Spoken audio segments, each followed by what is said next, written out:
मैदानावरची सभा ऐतिहासिक. जे टीका करतायत त्यांची बुबुळं काल बाहेर आली आहे. अशी अतिविराट सभा होती. कालची संभाजीनगरची मराठवाडा सांस्कृतिक मंडळाच्या सभागृहातली सभा मैदानावरची सभा ऐतिहासिक होती. जे टीका करतायत त्यांची बुबुळं काल बाहेर आली असती. अशी अतिविराट सभा होती.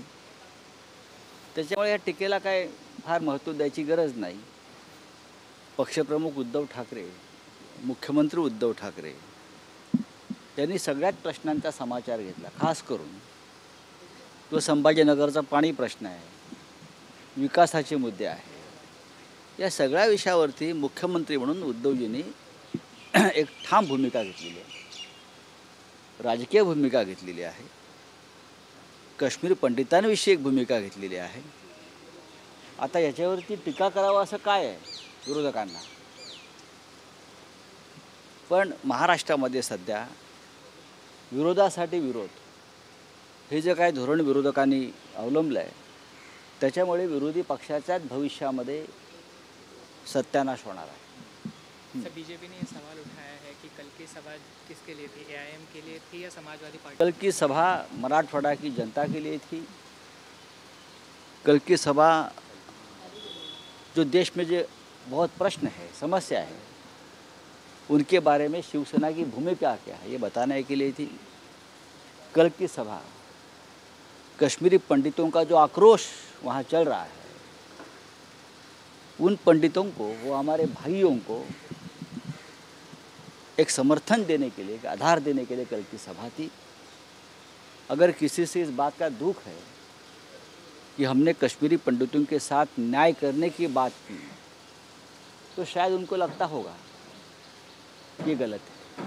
सर, सामनाच्या अग्रलेखात असं लिहिलंय की मुंडे परिवाराचं नामोनिशान कुठेतरी नष्ट करण्याचा प्रयत्न जो आहे तो केला जातो. ज्या पद्धतीनं पंकजा मुंडे यांना डावललं गेलंय त्याच्या बाबतीत भाष्य आहे. कोणाला उमेदवारी द्यायचा भारतीय जनता पक्षाचा अंतर्गत विषय आहे. कोणी असते, मग खडसेंना द्यायचं की खडसेंना डावलायचं, पंकजा मुंडेंना द्यायचं की नाकारायचं, हा त्यांचा अंतर्गत प्रश्न आहे. पण मुंडे महाजन यांचा शिवसेना भाजपा युतीच्या 25 वर्षाच्या काळामध्ये आमचा त्यांचा फार निकटचा संबंध आला किंवा या दोन नेत्यांमुळे महाराष्ट्रातल्या युतीला कायम बळ मिळत गेलं. गोपीनाथराव मुंडे हे लोकनेते होते आणि त्यांच्या कुटुंबाच्या संदर्भातल्या ज्या बातम्या आम्ही वाचतोय त्या व्यथित करणाऱ्या असल्यामुळेच आम्ही हे विधान केलं.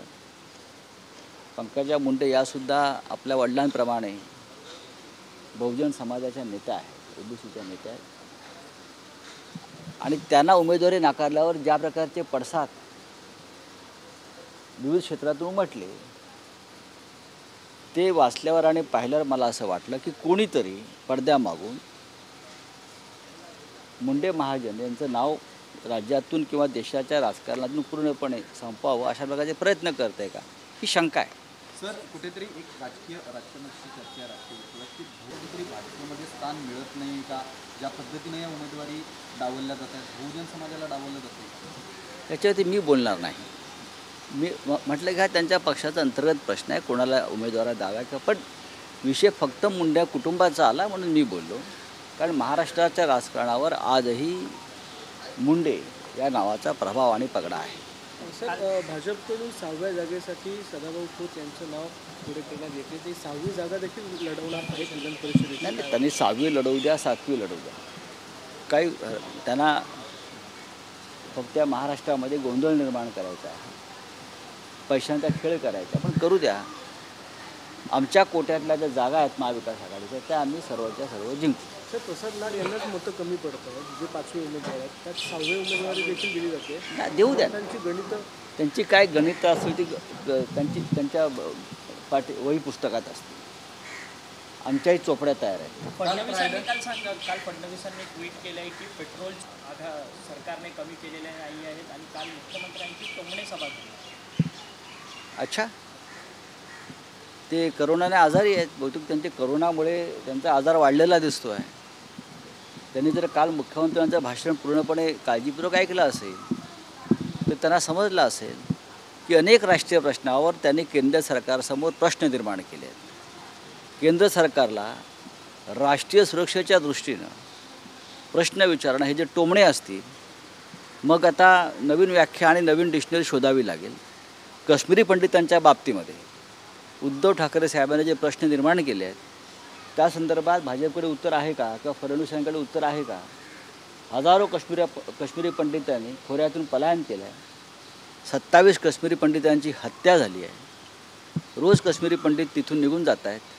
या संदर्भात जर प्रश्न विचारले तर हा टोमणा असेल तर हा समस्त हिंदू समाजाचा आणि काश्मीरी पंडितांचा अपमान आहे असं मी मानतो. सर लगातार मध्ये काही आमदारांना शिवसेनेच्या भेटल्याचा एक व्हिडिओ येतोय. कोण? आशिष शेलार रायगड हॉटेलमध्ये काही आमदारांशी शिवसेनेच्या बोलताना नाही, तो व्हिडिओ चुकीचा आहे. तो व्हिडिओ चुकीचा आहे.